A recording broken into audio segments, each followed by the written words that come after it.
So you're in a boot or a cast for some extended period of time, maybe 2 weeks, maybe 3 weeks, maybe 6 or 8 weeks, and you're looking to avoid other secondary complications, which could be back pain, opposite leg pain, just tightening, shortening, all different things that can occur. Well, I got some tricks for you, and that's why you're here. So let's jump in. If you're new to the channel, thanks for joining me. Consider subscribing. I cover health and wellness content as a doctor of physical therapy and fitness trainer / coach. So personally, you can see I'm in a kind of ankle foot boot. They call this a cam boot, coming on to my 4th week in this boot after Achilles repair surgery. And here's what I've been doing to avoid any compensations. And I would totally recommend this for most patients. And there are going to be some subtleties depending on your specific situation, what kind of restrictions you might have, your current or prior level of balance, general kind of health and wellness and fitness level prior to this level of immobilization, regardless if it's a cast or a boot. Also, a big factor here is going to be your weight bearing status. So are you able to put weight through that immobilized leg? Is it weight bearing as tolerated? Full, partial, toe touch, and that's going to be specific to your doctor, surgeon, and whoever's managing your health. So this is what I'm doing. It may not be appropriate for you, so make sure to always check with your specific provider before attempting any of this. And again, I'm just kind of sharing what has helped me so far. So as a physical therapist, I kind of knew a little bit prior to surgery of the expectations and what would happen immediately after surgery and some of the typical guidelines and restrictions. So I knew I was going to be placed in this boot. And on top of the boot, I also had about this much of a heel lift in this boot.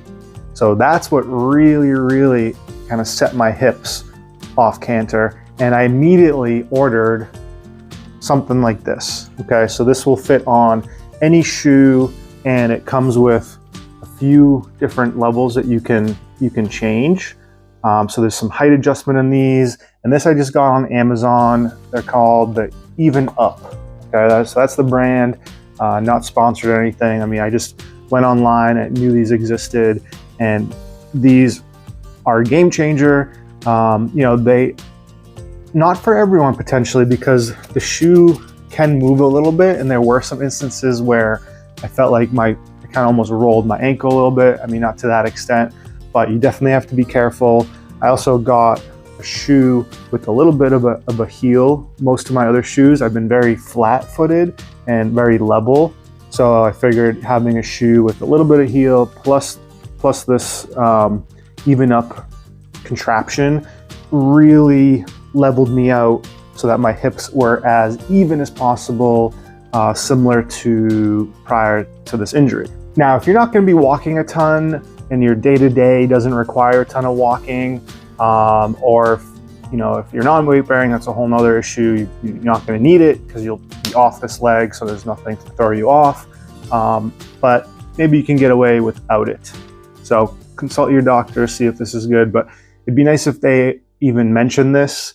There was really no mention of this that I recall. And most people that I've come across don't even know this exists. So hopefully this kind of just increases some general awareness of this product for anyone that's immobilizing their lower extremity for any period of time. The next goal is try to delay or prevent any kind of mobility compensations when it comes to hip rotation.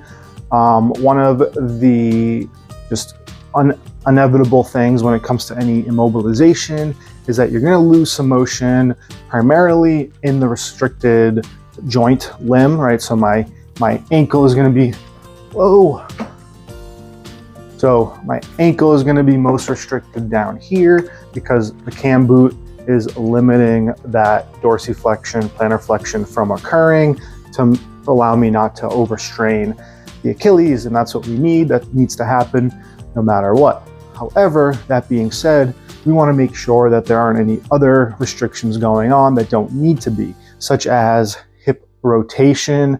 And what we typically see is because of that restriction in motion that we want, we also end up rotating our leg out when we are walking, because that helps us clear the ground and prevents us from kind of catching the ground, tripping, falling, anything like that.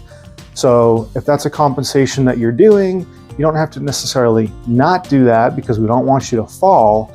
However, you want to make sure that you're spending some time rotating that leg inward, stretching into that internal rotation of your hip, as long as there aren't any restrictions. So that's what I've been doing from time to time. Part of my own rehab is not only working on stuff around the Achilles, but it's been rotating and making sure I'm not losing any internal rotation of the hip, because when it's time to take this boot off, I don't want to be walking around with those toes facing out. And the final component that I've been doing is just trying to stay active within my boundaries.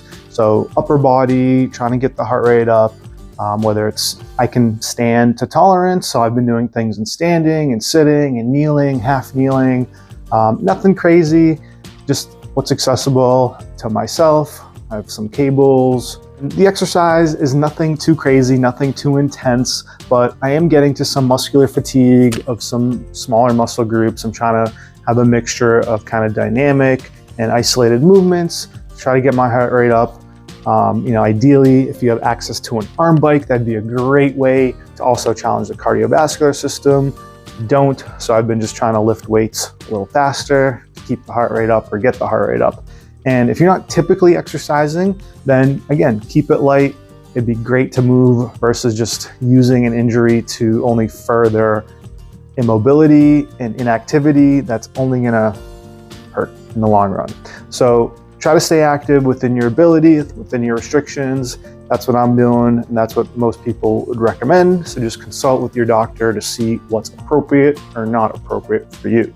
That's a wrap for this video. If you thought it was useful, consider subscribing, give it a thumbs up, give me a comment with any future product or video ideas that you'd like to see. Thanks for the support, and I'll catch you guys next time. Thanks for watching.